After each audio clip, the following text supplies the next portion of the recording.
Carta a los Hebreos, capítulo 1, versículos 1 al 3, el pasaje que vamos a estudiar en esta mañana.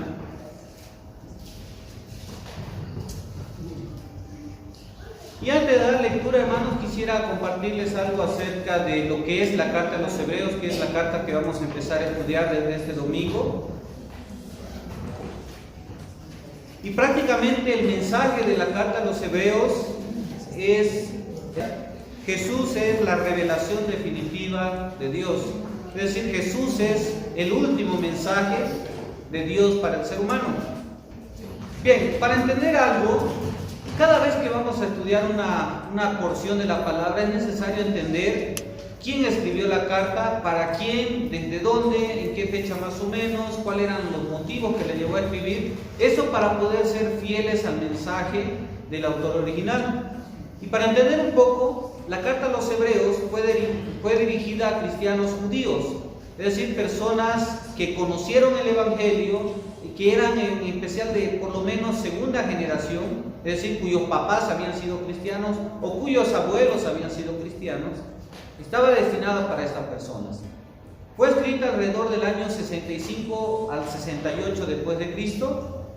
Hay tres preguntas que no podemos contestar de la carta. La primera: ¿quién escribió la carta?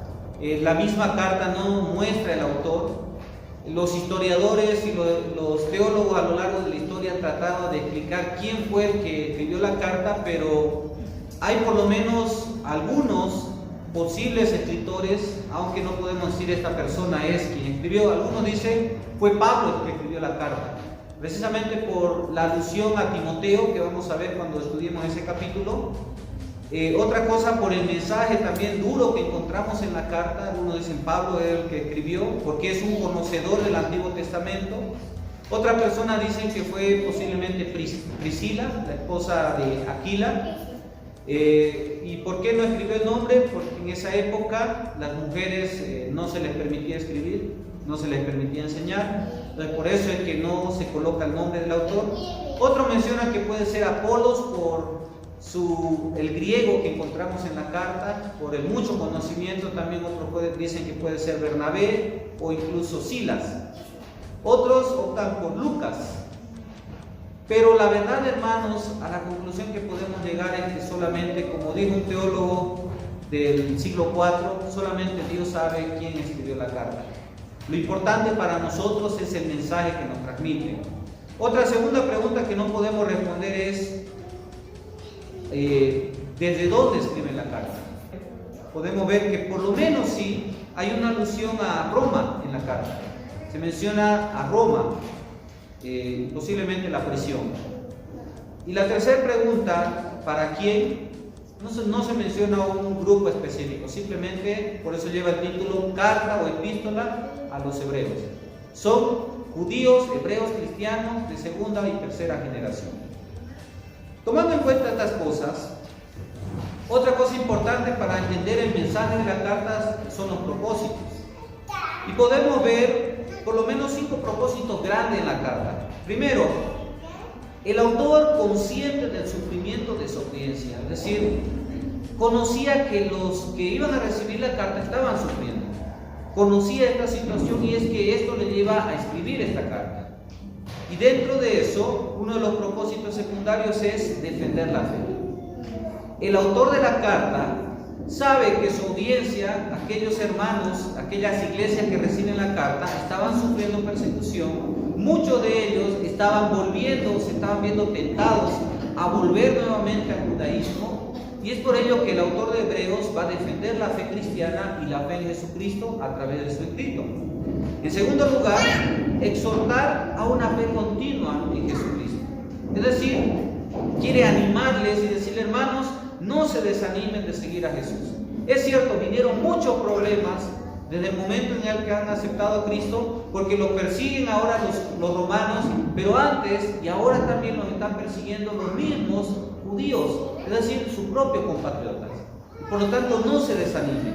Tercero, demostrar la superioridad de Cristo frente a toda otra cosa. Es decir, frente a cualquier ley, frente a cualquier norma, frente a cualquier persona en el Antiguo Testamento, frente a cualquier cosa. ¿Por qué? Porque los judíos, durante su vida, muchos de ellos, a pesar de que decían que seguían a un solo Dios, se adoraban ídolos durante los 40 años en el desierto. Tenían una especie de ídolos que tenían en las casas para protección, como una especie de amuletos que se llamaban los terafines, y se creía que estos terafines protegían el hogar. Entonces, los judíos adoraban ángeles también, observaban fiestas dentro de su calendario y tenían cosas importantes dentro del templo. Y es por ello que muchos de estos cristianos se veían tentados a creer en esta cosa, además de creer en Jesús. Y el autor de Hebreos quiere demostrar que Jesús es superior o es mejor que cualquier otra de estas cosas. Y lo último, el autor de los Hebreos quiere exhortar a la madurez espiritual de sus hermanos. ¿Por qué? Como vemos en la primera hora, ¿verdad? Cuando no maduramos, cuando no conocemos la palabra, somos propensos a caer en los engaños, en las herejías. Somos propensos a desanimarnos. Entonces, por eso el autor ve muy importante que su audiencia conozca y madure en el conocimiento de la palabra. Y esos son los 4 grandes propósitos dentro del propósito principal: defender la fe, exhortar la fe continua en Jesucristo, demostrar la superioridad de Cristo frente a todo y exhortar a la madurez espiritual de la audiencia. En esta mañana quiero hablarles acerca de versículos 1 al 3 del capítulo 1, donde el autor va a presentar un tema importante. Recordemos, tengamos en mente, Jesús es mejor o es superior que cualquier otra cosa. Por lo tanto, el autor va a empezar diciendo: Jesús es superior a los profetas del Antiguo Testamento, cualquier profeta. Para nosotros hoy en día, el autor de los Hebreos nos quiere decir que Jesús es superior a los líderes, a cualquier liderazgo dentro de la iglesia y del mundo. Y es lo que vamos a ver en esta mañana. Permítanme compartir antes de leer el pasaje. Lo que vemos allí en la foto es un profesor de matemáticas que era sabía mucho y era muy autoritario. Es decir, él no soportaba que nadie le cuestione al momento de enseñar. Por esto le llevó a que muchos no le quieran tanto al profesor. Y quizá no ha pasado, ¿verdad? La materia que muchos sufren, la mayoría es matemáticas. Y no les cae el profesor, no lo pueden ver ni en pintura. Y ese profesor era así. Un día entrega el examen. Estaban en el examen y entrega el examen y les da unas pautas, ¿no? Y les dice: tienen alrededor de 1 hora para terminar el examen. Termina la hora. Y antes de terminar la hora, sus exámenes tienen que estar colocados aquí en la mesa. Examen que no esté aquí al terminar la hora no lo voy a recibir. Bueno, comienzan el examen. Después de 20, 25 minutos llega un alumno retrasado y pide el examen y le dice: profesor, quiero dar el examen. Y el profesor le mira y le dice: no te va a alcanzar el tiempo. Y le dice: pero por favor démelo, me va a alcanzar el tiempo. No te va a alcanzar, me va a alcanzar el tiempo. Al final el profesor le da y le dice: bueno, ya sabe la norma, y le explica lo mismo, ¿no?, que a los demás alumnos. Termina la hora y todos los alumnos habían colocado sus exámenes ya terminados allí. Y el alumno que había ingresado de un último lugar continuaba escribiendo. El profesor ya no le mira, no dice nada y comienza a corregir los exámenes.